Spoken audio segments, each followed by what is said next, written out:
తాకట్లో ఉన్న మీ బంగారాన్ని విడిపించి ఆ రోజు ఆన్లైన్ ధరకే మేము కొంటాం. Sharma gold company. Hi guys, welcome to I dream. నేను మీ చాణక్య. సో వినాయక చవితి వచ్చిందంటే మరి ఎక్కడెక్కడ రాష్ట్రాల్లో ఉన్నా కానీ ధూల్పేటకు వచ్చి విగ్రహాలని కొనుక్కొని వెళ్ళడం ఆనవాయితీగా కొన్ని సంవత్సరాలుగా జరుగుతుంది. మరి ధూల్పేటలో మరి విగ్రహాలు ఎలాంటి స్టైల్ విగ్రహాలు ఇప్పుడైతే ట్రెండింగ్లో ఉన్నాయనేది కూడా ఒకసారి చూసేద్దాం. మరి తెలియటెందుకు, వెళ్ళిపోదాం.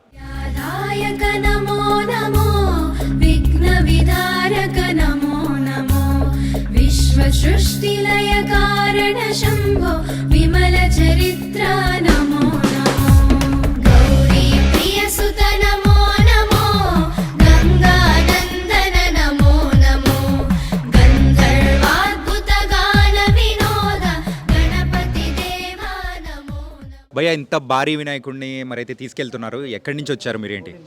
వరంగల్ నుంచి వచ్చాము, కొత్తవాడ నుంచి వచ్చాము. బలరామ కృష్ణ యూత్ అసోసియేషన్ మాది. లాస్ట్ 5 years నుంచే తీసుకుంటున్నాము. ఈసారి 6th టైం తీసుకోవడం. ఇట్లా ఇది 16 feet విగ్రహం ఉంది. ఆల్మోస్ట్ 18 feet దాకా వస్తుంది అని చెప్పేసి అన్నారు ఎస్టిమేషన్ ప్రకారం. ఇప్పుడు వెళ్తున్నాం. కాదు, మరి వరంగల్ సైడ్ అటు సైడ్ కూడా మరి అయితే ఉంటాయి కదా విగ్రహాలు తయారు చేసినవి, కానీ ధూల్పేటకి వచ్చి తీసుకోవడానికి గల రీజన్స్ ఏంటి? లాస్ట్ 5 years నుంచి వస్తున్నాం. ఇక్కడ అవుట్పుట్ అండ్ ఫినిషింగ్ చాలా బాగుంటుంది. When we comparison with others, Korutla కానీ చూసుకున్నా కానీ, హనంకొండ చూసుకున్నా కానీ, వరంగల్ చూసుకున్నా కానీ ఇక్కడ ఉన్న అవుట్పుట్ అనేది అక్కడ ఉండదు. దానికోసమనే పర్టికులర్ ఇక్కడ రావడం జరుగుతుంది. ఓకే, మొత్తానికైతే ఒక భారీ వినాయకుడిని కూడా మరి వరంగల్కి తీసుకుపోతున్నారు. ఇంతకు ఎంత ప్రైసింగ్ పడింది ఏంటి? ఆల్మోస్ట్ మాకు 1,10,000 పడింది. ఓన్లీ విగ్రహం మాత్రమే. ఆల్మోస్ట్ ఇంకా ట్రావెలింగ్ ఛార్జెస్ తోటి కలుపుకుంటే ఎక్స్ట్రా 40,000 పడుతుంది. అండ్ విగ్రహం ఛార్జెస్ ఒకటి, అండ్ ఇంకా ట్రావెలింగ్ ఛార్జెస్ ఒకటి, ఫుడ్ ఛార్జెస్ ఒకటి, మొత్తం కంపేర్ చేసుకుంటే 1,60,000 దాకా పడుతుంది. 1,16,000తో కంపేర్ అంటే దాంతో పాటు ఇంకా ఎక్స్ట్రా మొత్తం వేసుకున్నా కానీ ఒక 2 lakhs అరౌండ్ అవుతుందేమో. అప్రాక్సిమేట్లీ ఈజీగా అవుతుంది. ఎందుకంటే డీజిల్ ఛార్జెస్ కానీ, వెహికల్ ఛార్జెస్ కానీ, ట్రాన్స్పోర్టింగ్ ఛార్జెస్ కానీ, అండ్ ఇంకా వాళ్ళకి ఇనామ్ ఇవ్వడం జరుగుతుంది. ఇది ఆల్మోస్ట్ లాస్ట్ 5 years నుంచి జరుగుతుంది. ఈ ఇయర్ ఇంక ఎక్కువ జరుగుతుంది. ఎందుకంటే వాళ్ళకి కూడా వర్కౌట్ కావడం లేదని చెప్పి చెప్తున్నారు. లాస్ట్ ఒక 1 lakh చెప్పడం మాత్రం ఈసారి మాత్రం 1,50,000 చెప్తున్నారు. ఇది మాత్రం చాలా ఎక్స్పెన్సివ్. కాకపోతే ధూల్పేట ఒక స్పెషలైజేషన్ ప్రకారం మేము తీసుకోవడం జరుగుతుంది. అంటే లాస్ట్ టైంతో కంపేర్ చేసుకుంటే ఈసారి ప్రైజెస్ తగ్గాయి అని అంటున్నారు, అది ఎంతవరకు నిజం బ్రో? అలా ఏం లేదు బ్రో. ఎందుకంటే ఒక్కొక్క వినాయకుడిని బట్టి, ఒక్కొక్క ఫినిషింగ్ని బట్టి ఒక్కొక్క ఛార్జ్ చేస్తున్నారు వాళ్ళు. లాస్ట్ వాళ్ళ యొక్క స్పెషలైజేషన్ని బట్టి, వాళ్ళ యొక్క ఎక్స్పీరియన్స్ని బట్టి వాళ్ళు ఛార్జ్ చేస్తున్నారు. అలా ఏం లేదు. మాకు లాస్ట్ టైం కంటే ఈ ఇయర్కి ఆల్మోస్ట్ ఒక 30,000 దాకా ఎక్స్పెన్సివ్ అయింది తప్ప తక్కువ కాలేదు. మొత్తానికి అయితే ఎలా సెలబ్రేట్ చేసుకోబోతున్నారు వినాయకుడిని? చాలా బాగా సెలబ్రేట్ చేసుకుంటున్నాం. ఎందుకంటే ఇయర్లీ వన్స్ వస్తుంది కాబట్టి మేము అందరం కలిసి పర్టికులర్గా వెయిట్ చేస్తున్నాం. దీనికోసమే, సెలబ్రేషన్స్ కోసం. ప్రతి ఒక్కరం ఎంత బిజీ ఉన్నా కానీ ఈ వినాయక చవితి మాత్రం పర్టికులర్గా కలుస్తాం. Super bro. యా, ఏంటంటే ఓన్లీ మేము ఫ్రెండ్స్ మాత్రమే వేసుకొని మనీ ఓన్లీ ఫ్రెండ్స్కి 5,000 ఆర్ 10,000 ఎవరికి వీలైనంత వాళ్ళంతా వేసుకొని మేము మాత్రమే విగ్రహాన్ని తీసుకొని మరి వరంగల్కి తీసుకోవడం పెట్టడం జరుగుతుంది. అండ్ మీరైతే ఇలా ఫ్రెండ్స్ అందరు కలిసి చేస్తున్నారు అంటున్నారు. సో ప్రొఫెషనల్ వైజ్ మీరు ఏం చేస్తుంటారు? ప్రొఫెషనల్గా నేను సాఫ్ట్వేర్. ఓకే, నేనైతే సాఫ్ట్వేర్. ఒక్కొక్కరు ఒక్కొక్క ప్రొఫెషనల్ అనమాట. నేను చెప్పాలంటే అందరూ ఈక్వల్ అని చెప్పలేను, బట్ ఒకరు ప్రొఫెషనల్. అందరూ ఈక్వల్గా, బట్ ఎవరెంత తక్కువైనా ఎక్కువైనా కానీ బట్ అందరూ ఈక్వల్గా మాత్రం మేము షేర్ చేసుకుంటాం. అది మాత్రం మా ఫ్రెండ్షిప్లో ఎప్పటికీ చెరిగిపోదాం.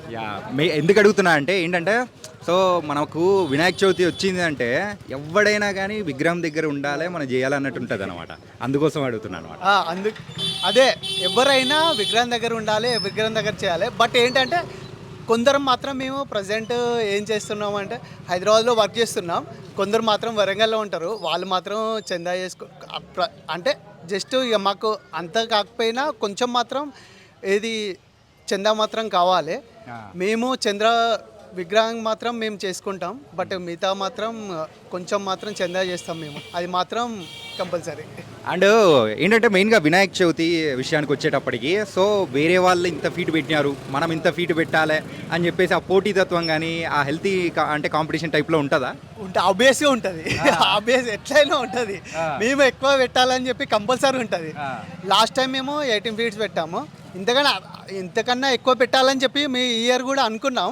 బట్ ఏంటంటే మేము అంత లాంగ్ వెళ్ళాలి కదా, అంత లాంగ్ వెళ్ళాలి కాబట్టి మాకు ఫ్లైఓవర్ అదంతా చూసుకొని మళ్ళీ సేమ్ తీసుకున్నాం. 18 feet తీసుకున్నాము.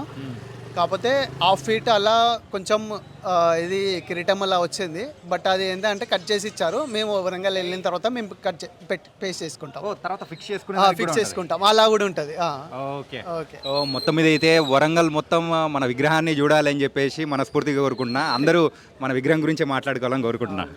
Thank you very much. Thank you for your support. व्याधायक नमो नमो विघ्नविधारक नमो नमो विश्वसृष्टिलय कारण शम्भो विमलचरित्र नमो नमो गौरी प्रियसुत नमो नमो. ట్రెండ్ను ఫాలో అవ్వడం కేవలం బట్టల్లోనే కాదు, ఇక్కడైతే వినాయక చవితి సెలబ్రేషన్స్లోను వినాయకుల విగ్రహాల్లోనూ ట్రెండ్ అనేది కూడా సృష్టిస్తున్నారు.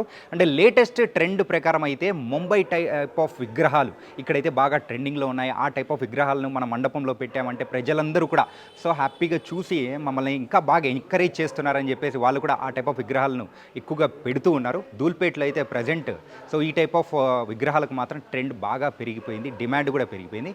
సో ఇది ఇవాల్టి స్పెషల్ స్టోరీ. మరో స్టోరీలో కలుద్దాం. అంతకు take care. This is your Chanakya.